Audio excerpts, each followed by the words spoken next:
እንኳን ለስቅለት በዓል በሰላም አደረሳችሁ።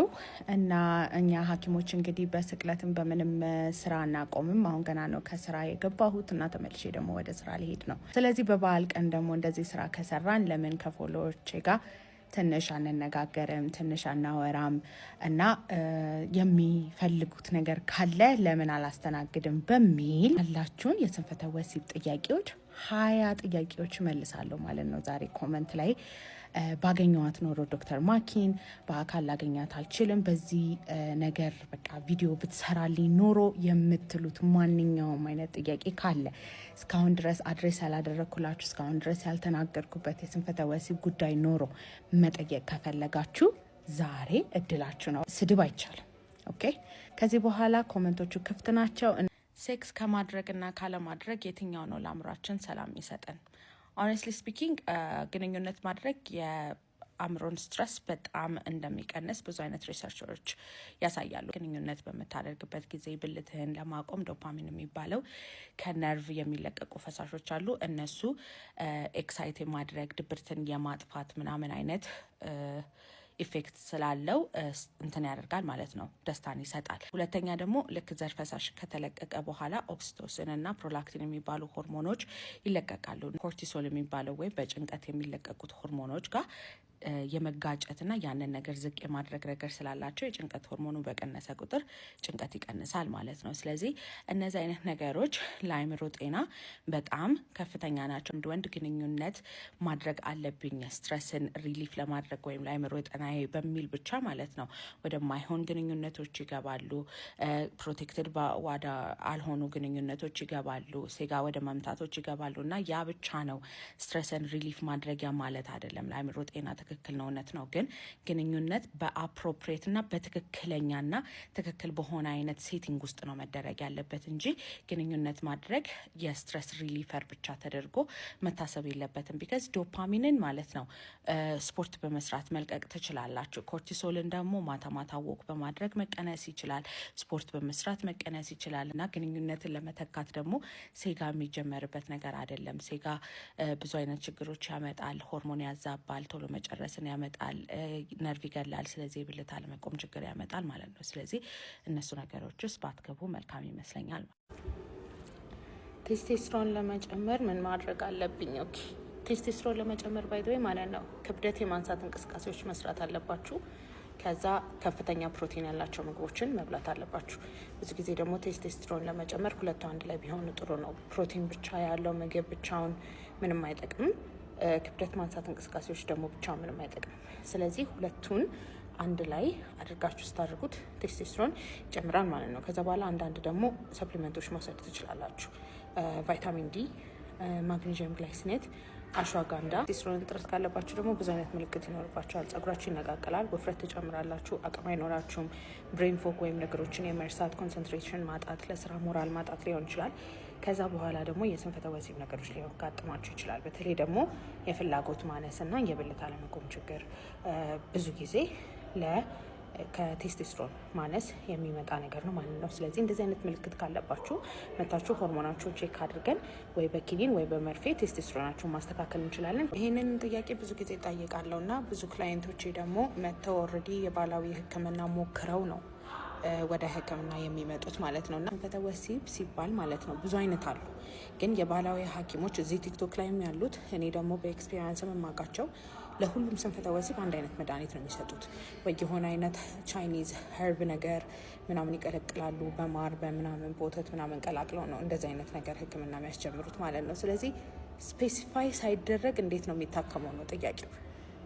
አንድ አይነት መድኃኒት ለሁሉም እንደማንሰጠው አንድ አይነት መድኃኒት ባህላዊ ሐኪሞችን መስጠት የለባቸውም ነው ፖይንቴ ማለት ነው። እና ብዙ ሰዎች ደግሞ ይህንን ነገር ባህላዊ ሕክምና ጋር እንታከማለን ብለው ብዙ ሰዎች ሳይሰራላቸው ቀርተው ወይም ለተወሰነ ጊዜ ሰርቶ ከዛ በኋላ ተመልሶ መጥቶባቸውን የመጡት ማለት። ታከም ከፈለጋችሁ በትክክል በሕክምናው በሳይንሱ መታችሁ ደማችሁ ተመርምሮ ደም ስር ላይ ያላችሁ ችግሮች ታይተው ምናምን መታከም ትችላላችሁ። ወጣቱ በኢንቦክስ ለምን አታክሚያቸው? ምክንያቱም ደግሞ ኢኮኖሚካሊና ኮሚኒኬሽን አቅም እጥረት ስለሚኖራቸው በተለይ ግሬድ 7 እስከ ግሬድ 12 ያሉትን። ኦኬ በመጀመሪያ ግሬድ 7 እስከ ግሬድ 12 ያሉት ማለት ነው ለስንፈተ ወሲብ ህክምና ሲጀመር መጀመርም አልነበረባቸውም እና አሁን ባለንበት ጀነሬሽን ግን አብዛኛው ወንዶች ሴጋ መምታት የሚጀምሩበት አይነት እድሜ ነው። ስለዚህ ሲጀመር ሶሻል ሚዲያ ላይ መሆን አለባቸው እና ይሄ ኮንቨርሴሽን ራሱ እነሱን ማካተት አለበት ብዬ አላስብም። ወላጆች ደግሞ ካላችሁ ከስልካቸው እንድትለያዩቸው ወይም ደግሞ እዛ ላይ ያሉት ነገሮች ወደ ሌላ ነገር እንዳይደረጓቸው በደንብ ጥንቃቄ ብትወስዱ ይሻላል።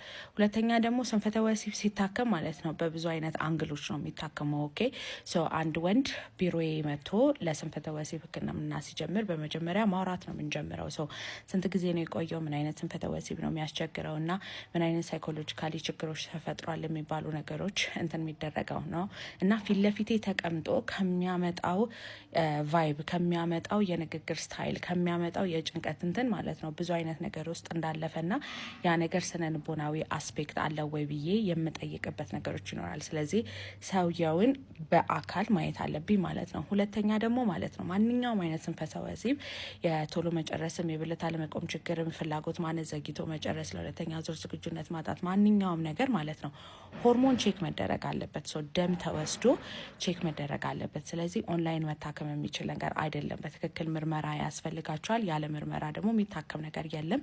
ምርመራ ላይ አይተን ነው ከዛ በኋላ መድኃኒቶች የምናስበው። ስለዚህ ለስንፈተ ወሲብ በኢንቦክስ እንትን ማድረግ ህክምና መስጠት በጣም ከባድ የሆነ ነገር ነው ማለት ነው። ሴክስ ሳላደርግ ከቆየ ችግር ያመጣል እንዴ?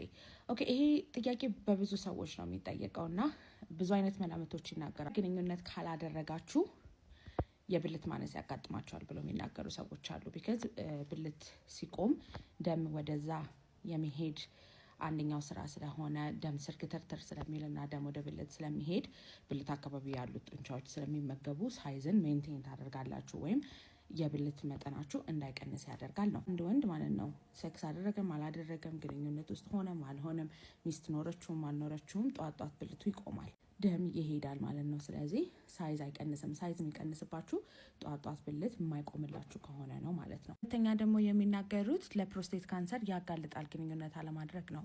አሜሪካን ካንሰር ሶሳይቲ ደግሞ ለፕሮስቴት ካንሰር የሚያጋልጡ ነገሮች ተብሎ ግንኙነት አለማድረግ የሚባለውን ነገር እንደ አንድ አጋላጭ ነገር አልጨምረውም ማለት ነው። ስለዚህ ግንኙነት አለማድረግ ለፕሮስቴት ካንሰር የሚያጋልጥ ነገር አይደለም። ስለዚህ ግንኙነት አለማድረግ ችግር አያመጣም።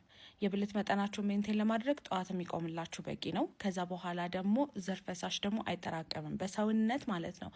አብዛኛው እንትን ያደርጋል፣ ሪአብዞርቭ ይደረጋል። ሰውነት ራሱ አብላልቶት ወደ ራሱ ነው የሚወስደው ማለት ነው። ስለዚህ ካንሰር ለማምጣት ያክል የሚደርስ አይነት የመጠራቀም ነገር አያመጣም ማለት ነው። ሰው ሴክስ አለማድረጋችሁ ሳይሆን ሊያሳስባችሁ የሚገባው ጠዋት የማይቆም ከሆነ እሱ የብልት አለመቆም ችግር ነው እና ሆርሞን ላይ፣ ደም ስር ላይ፣ ነርቭ ላይ ያሉ ችግሮች ሊኖሩ ይችላሉ። እነሱን መታችሁ መታከም ትችላላችሁ። ሌሊት ብልታቸው የሚቆም ሰዎች እና ጠዋት ላይ ብልታቸው የሚቆም ሰዎች ምንድን ነው ልዩነቱ እና ምን አይነት ነገሮችን ያሳየናል? ልዩነት የለው። ጠዋት ብልት የሚቆምበት ምክንያት ሁለት አይነት ምክንያቶች አሉ። እነሱ አንድ ላይ ነው የሚሰራ። አንደኛ ቴስቴስትሮን በጣም የሚጨምርበት የሌሊት ክፍል አለ ማለት ነው። አብዛኛው ጊዜ ሪሰርቾች እንደሚያሳዩት ይህ ነገር ከሌሊት 9 ሰዓት እስከ 11 ሰዓት ድረስ ሀፕን የሚያደርግ ነገር ነው። ግን አንዳንድ ሰዎች ከዛ በፊት ሊያጋጥማቸው ይችላል። አንዳንድ ሰዎች ደግሞ ከዛ በኋላ ሊያጋጥማቸው ይችላል። ሁለተኛ ደግሞ እንቅልፍ በጣም ወሳኝነት አለው። እንቅልፍ በምትተኙበት ጊዜ የመጀመሪያ 10 ደቂቃ አለ። ይህ በመጀመሪያ 10 ደቂቃ የምንለው እንቅልፍ ሊይዛችሁ እየሞከረ ያለው ነገር ነው። ከዛ በኋላ መሀል ላይ ሎንግ እንቅልፍ የምንለው አለ። እዛ መሀል ላይ ምንድነው ገና ሰውነታችሁ እየቀዘቀዘ ነው፣ ጭንቅላታችሁ አክቲቭ እየሆነ ነው፣ የማስታወስ ችሎታችሁ ምናምን ለማስተካከል ህልም ለማየት ምናምን እንትን እያደረገ ነው። ግን ሰውነታችሁ እየተረጋጋ ነው፣ ጡንቻዎቻችሁ እየላሉ ነው። ከዛ በኋላ ሬም ስሊፕ የሚባል ውስጥ ትገባላችሁ። ያ ሬም ስሊፕ ምንድነው ህልም የምታዩበት፣ ሰውነታችሁ ቅዝቅዝ ብሎ ጭንቅላታችሁ ሞር አክቲቭ የሆነበት፣ አይናችሁ ከጀርባ እርግብ የሚልበት ነው ማለት ነው። እነዚህ 3 የፈረቃ እንቅልፎች ማለት ነው በሌሊት ውስጥ 1 2 3 ሀፕን ሊያደርጉ ይችላሉ። ሌሊት ላይ አሁን ህልም እያያችሁ ልትነቁ ትችላላችሁ። ቅዠት እያያችሁ ልትነቁ ትችላላችሁ። ያ ማለት ከሬም ስሊፑ በኋላ ስትነቁ ማለት ነው። ኦኬ ሶ የዛን ጊዜ ሌሊት ራሱ ብልታችሁ ቆሞ ልታዩ ትችላላችሁ። ግን ተመልሳችሁ ስለምትተኙ ብዙ ጊዜ አታስታውሱትም። ግን ጧት የማይቆም ከሆነ ማለት ነው ስኳር አለ ወይ፣ ኮሌስትሮል አለ ወይ፣ ከሴጋ መምታት ጋር የሚመጡ የነርቭ ችግሮች አሉ ወይ፣ የሆርሞን መዛባቶች አሉ ወይ፣ እነዚህ ነገሮች ቼክ እናደርግ። ትንሽ ብልት ራሱ ጥሩ ፐርፎርማንስ ካላት በቂ ናት። ብልት ቁመት የሚለካው ከቆመ በኋላ ነው። ስለዚህ አንዳንድ ሰዎች ምን ያደርጋሉ? የብልት አለመቆም ችግር ሲያጋጥማቸው እዛው ጋር ያለውን ነገር ቼክ ያደርጉትና ከዛ ትንሽ ስለሚሆንባቸው ኦኬ ሳይዙ ቀንሷል ይላሉ ማለት ነው። ስንፈተ ወሲቦች ቶሎ መጨረስም ሆነ የብልት አለመቆም ችግር ሳይዝ የሚቀንስ አይነት ባህሪ የላቸውም። ከዛ በተገላቢጦች ደግሞ ስንፈተ ወሲብ የሚመጣበት ሳይዝ ትንሽ ስለሆነ አይደለም። ስንፈተ ወሲብ እና የብልት ሳይዝ የሚመጋገቡ ነገሮች አይደሉም። ስንፈተ ወሲብ ስላለብህ ብልት ሳይዝ ያንሳል ማለት አይደለም። ወይ ብልት ሳይዝ ትንሽ ስለሆነ ስንፈተ ወሲብ ይከሰትብሃል ማለት አይደለም። ትልቅ ብልት ያላቸው ራሱ የስንፈተ ወሲብ ምልክቶች ያመጣሉ። የብልት አለመቆም ችግር የሚፈጠረው ማለት ነው ደም ስር ላይ፣ ነርቭ ላይ፣ ሆርሞን ላይ ችግር ካለ ነው። የቶሎ መጨረስ ችግር የሚፈጠረው ነርቭ ላይ፣ ሆርሞን ላይ እና ሳይኮሎጂካል ችግር ካለ ነው። የፍላጎት ማለት ሳይኮሎጂካል እና የሆርሞናል ነገሮች ይሆናሉ እንጂ ሳይዝ ትንሽ ስለሆነ የሚመጣ የስንፈተ ወሲብ የለም። ስንፈተ ወሲብ ስላለብህ ደግሞ የብልት ቁመት ይቀንሳል ማለት አይደለም። ለቶሎ መጨረሳችሁና ለብልት አለመቆም ችግራችሁ ሕክምና አድርገን ትንሿን ብልት ብትሆን በትክክል እንድትሰራ ማድረግ እንችላለን።